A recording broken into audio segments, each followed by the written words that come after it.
বন্ধুরা, ভোলে বাবা পার করে কা ধারাবাহিকের আজকের পর্বে দেখানো হয়েছে সাক্ষ্য তার দাদুকে বলে, হিসেব অনুযায়ী ঝিল তো এই বাড়িতেই থাকতে পারে, তাই না দাদু ভাই? সাক্ষ্যর দাদু তখন সাক্ষ্যকে বলে, খবরদার না, একদম নয়, এই মেয়ে এই বাড়িতে ঢুকবে না।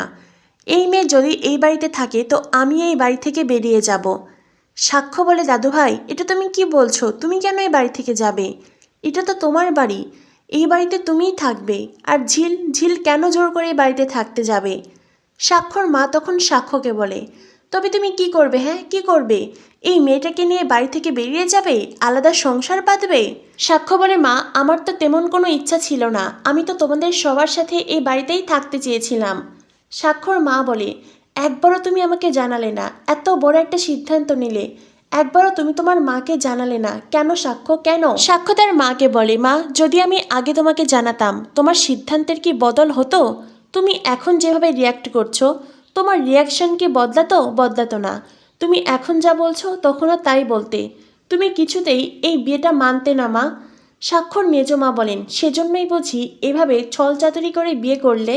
সাক্ষ্য, তুমি একবারও বাড়ির কারোর সাথে আলোচনা করলে না? সাক্ষ্য, আমরা সবাই তো তোমার বিয়ে জড়িয়েই ছিলাম, তুমি তো পারতে আমাদের সাথে আলোচনা করতে।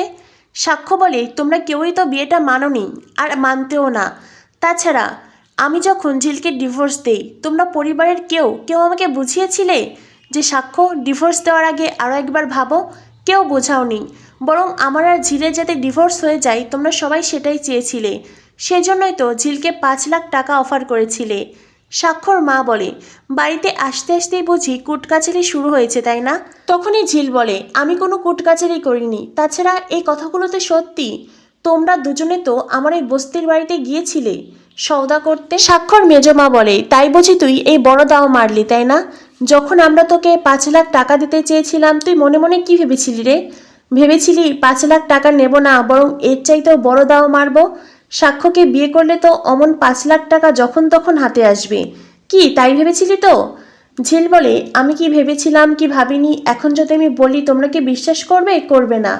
একটা কথা জেনে রাখো, আমি কিন্তু যেচে পড়ে এই বিয়ে করতে চাইনি, আমি তো ব্যাঙ্গালোর চলেই যাচ্ছিলাম। তোমাদের বাড়ির ছেলেই আমাকে এই বিয়েতে থাকতে বলেছিল, সেজন্যই এসেছিলাম। এখন বাকিটা তোমরা তোমাদের বাড়ির ছেলের সাথেই কথা বলে নাও। তখনই সাক্ষর মেজিকা বলে, তা তুই সেজেগুজে বিয়ে বাড়িতে কেন এসেছিলি? হ্যাঁ, কেন এসেছিলি? চলে গেলি না কেন? ঝিল বলে, আমি যে এই বিয়েতে কেন এসেছিলাম সেটা তুমি কোনোদিন বুঝবে না মেজো মামু, কোনোদিন বুঝবে না। সাক্ষ্য তখন ঝিলকে বলে, ঝিল প্লিজ তুমি চুপ করো, এ ব্যাপারে তুমি কোনো কথা বলবে না, যে বিষয়ে তুমি জানো না সে বিষয়ে কথা বলার প্রয়োজন নেই। হ্যাঁ, ঝিল ব্যাঙ্গালোর যেতে চেয়েছিল, আমি ওকে আটকেছি। আমি ঝিলকে এই বাড়িতে ফিরিয়ে এনেছি, কেন জানো? কারণ ডিভোর্সের পরে আমি এটা অনুভব করেছি আমি ঝিলকে ভালোবাসি, আর ঝিলও সেটা ফিল করেছিল। তবুও ঝিল আমাকে ছেড়ে যেতে চেয়েছিল অভিমান করে, কিন্তু আমি ঝিলকে যেতে দেইনি, কারণ আমি ঝিলকে আর কাছছাড়া হতে দেব না। সেজন্যই ঝিলকে নিয়ে এসেছি, ঝিলকে বিয়ে করেছি, এটা আমার সিদ্ধান্ত ছিল। তোমরা বিশ্বাস করো আর না করো, এটাই সত্যি। ঝিল জানতো না যে আমি ওকে বিয়ে করব। ঝিল এই বাড়িতে এসেছিল, বিয়ের মণ্ডপে উপস্থিত থাকাকালীনও ঝিল জানতো না ওর জীবনে কি ঘটতে যাচ্ছে। এখন বিশ্বাস করা না করা তোমাদের ব্যাপার। তখনই মিনু বলে, বড় বৌদি, তখন থেকে তোমরা সবাই আমার মেয়েটাকে অনেক কথা শোনাচ্ছ গো। সত্যি আমার মেয়েটার কোনো দোষ নেই, তোমাদের বাড়ির ছেলেটা আমার মেয়েকে এনেছে বলেই সে এসেছিল, সেই বিয়ে করতে চেয়েছে। আমার মেয়ে কিন্তু হাতে পায়ে ধরে তাকে বিয়ে করতে চায়নি, আর আমার মেয়ে তার কাছে ছুটেও আসেনি, তোমাদের ছেলেই ছুটে গিয়েছিল। তখনই মিনু বলে, আপনারা দয়া করে আমার বোনকে অপমান করবেন না, আমার বোনকে তো এখানে অপমান করতে আনা হয়নি, তাই না? তখনই সাক্ষর ঠাম্মি বলে, দাদু ভাই তুমি এটা কি করলে? তুমি এমন একটা কাজ করলে যে আমাদের বেঁচে থাকার ইচ্ছেটাই চলে গেছে। কত স্বপ্ন ছিল মনের মতন নাত বউ হবে, সব স্বপ্ন ভেঙে চুরমার হয়ে গেল। সাক্ষ্য বলে, ঠাম্মি তুমি এটা কি বলছো? তোমার এখনো মনে হচ্ছে চৈতি তোমার মনের মতো নাত বউ হতো? ঠাম্মি এটা তুমি কি করে ভাবছো? সাক্ষর দাদু বলে, কেন চৈতি কি করেছে? চৈতি কোনো ভুল করেনি, চৈতি যতটুকু যাই করে থাকুক না কেন নিজের সিকিউরিটির জন্য করেছে। তবুও তো সবার সামনে বলতে পারতাম যে সে একজন ডাক্তার, সে যতই ভুল করুক না কেন তবুও তো তার পরিচয় দেওয়া যেত, গর্বের সাথে বলা যেত। কিন্তু এই মেয়েটা। তখনই সাক্ষর মা বলে, এই মেয়েটা বস্তির মেয়ে, আর এটাই আমাদের লজ্জার কারণ। সাক্ষ্য বলে, প্লিজ মা প্লিজ তুমি এভাবে কথাটা বলো না, মা ঝিল বস্তিতে বড় হয়েছে, এটা তোর পরিচয় হতে পারে না। বস্তিতে বড় হয়েছে বলে সে যে ভালো মানুষ নয় তাও তো নয় মা। তবে তুমি কেন ওকে এভাবে ইনসাল্ট করছো? মা তুমি একজন শিল্পী, তোমার এই চিন্তাভাবনা বদলাতে হবে মা। স্বাক্ষর মা বলে, হয়েছে? তোমার কথা বলা কি শেষ হয়েছে? তোমার কথা বলা যদি শেষ হয়ে থাকে তবে এই যে আমি তোমাকে বলছি। এই বলে স্বাক্ষর মা স্বাক্ষর বাবাকে বলে, তুমি কি আমাকে আমার বাপের বাড়িতে রেখে আসতে পারবে? স্বাক্ষর বাবা বলেন, তুমি যদি যেতে চাও আমি তোমাকে পৌঁছে দিতে পারবো, তবে আজ তো অনেক রাত, কাল সকালে না হয় সিদ্ধান্ত নিও। তবে একটা কথা বলবো, এই যে তুমি এত বড় শিল্পী হয়েছো, তোমার এই গানের জন্য আমি কি কোনো স্যাক্রিফাইস করিনি? স্বাক্ষর মা বলে, তুমি হঠাৎ এই কথা কেন বলছো? স্বাক্ষর বাবা বলেন, না মানে বাড়ি ছেড়ে চলে যাওয়ার কথা বলছো তো? আমাকে ছেড়ে চলে যাওয়ার কথা বলছো? তোমার অন্তত এই সিদ্ধান্ত নেওয়ার আগে আমার কথা ভাবা উচিত ছিল। স্বাক্ষর মা বলে, তো কি করব বলো, কি করব? প্রত্যেক দিন সকালবেলা উঠেই এই মেয়েটার মুখ দেখতে হবে, এই মেয়েটার মুখোমুখি হলেই তোমার বারবার এটা মনে হবে যে এই মেয়েটা আমার ছেলের বউ, যেটা আমি মানতে পারবো না, কোনো দিন পারবো না। পৃথিবীর সব মানুষ তার একরকম হয় না বলো? আমিও এটা মানতে পারছি না। আমি কি করব? আমার কি করার আছে? তখন এই ছুটি আন্টি স্বাক্ষর বাবাকে বলে, বড়দা আপনি একটু নিজেকে সামলান, দেখুন বড় বৌদি যাই বলছেন না কেন সবটাই রাগের বশে, জেদের বসে বলছেন। একটা সময় বড় বৌদি সবটাই বুঝতে পারবেন। আর ঝিল তোকে বলছি, সামনে তোর জীবনের অনেক বড় একটা লড়াই আছে, অনেক বড় পরীক্ষা। এই বাড়ির প্রত্যেকের মন জয় করতে হবে তোকে। ঝিল একটা কথা মনে রাখিস, তুই যদি একটাও ভুল করিস না তবে সাক্ষ্য সবার কাছে ছোট হয়ে যাবে, সবার কাছে। তখনই স্বাক্ষর মেজিকা বলে, এই মেয়েটা তো ঠিকঠাক করে কথাই বলতে পারে না, ও কি আমাদের সাথে চলাফেরা করতে পারবে? সাক্ষ্য বলে, আমি বলছি মেজিকা, আমার এই স্ত্রীর জন্য কখনোই তোমাকে অস্বস্তিতে পড়তে হবে না। তবে হ্যাঁ, ঝিল স্পষ্ট মুখের ওপরে জবাব দিতে পারে, সব মানুষ এটা পারে না, ঝিল পারে। এখন যদি তোমাদের কারোর সত্য কথা শোনার অভ্যেস না থাকে সেক্ষেত্রে তোমাদের একটু সমস্যা হবে।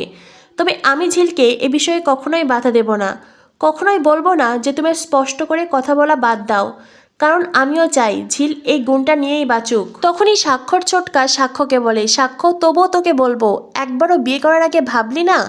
আমার তো মনে হয় এখন তুই যে কথাগুলো বলছিস সেগুলোও ভেবে চিন্তে বলছিস না।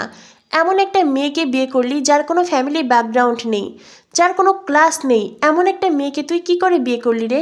শ্বশুরবাড়িটা একবার দেখবি না? তখনই সাক্ষ্য বলে, ছোটকা তুমি তোমার শ্বশুরবাড়িতে বছরে কয়বার যাও বলো তো? তুমি যদি নিয়ম করে কিছুটা দিন তোমার শ্বশুরবাড়িতে যেতে তবে আজ ছোটো মাকে এইভাবে বাপের বাড়িতে পড়ে থাকতে হতো না, ছোটো মার সাথে আমাদের সবার সম্পর্ক ভালো থাকতো।